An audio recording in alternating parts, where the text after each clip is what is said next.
Just like with putting, it's just like with chipping. If you are hitting it solid, you're not gonna have the same distance all the time. You might be 75 yards, you might be 50 yards. So what am I gonna do from 50 that's different from 75? Well, starting out, I'm mostly gonna change the length of my swing. So we're gonna use a building here. In fact, we're gonna use a house. I want you to imagine that you're in a house, a nice house, maybe a nice California beach house right along the water, and it's 4 stories. And when you set up, the club and the hands are in the first story.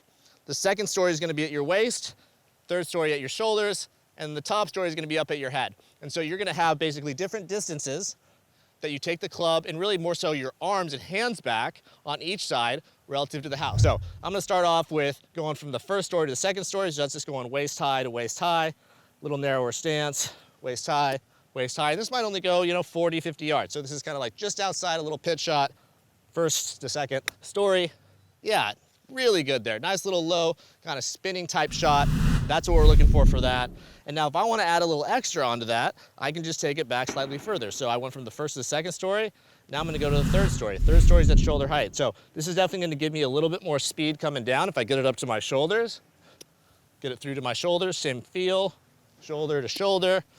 Should change the carry, change the trajectory a little bit, probably get a little more height. Yeah, a little higher, a little further, pretty good there.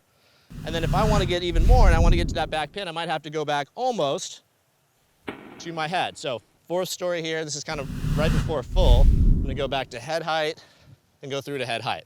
So let's put it all together, get it back to that back pin, head height to head height.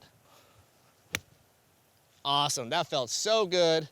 Felt a little wind behind me. If it's long, it's not my fault. That's the wind. Come back down that hill. Pretty solid though. So you can see the distance kept changing with the length of my swing.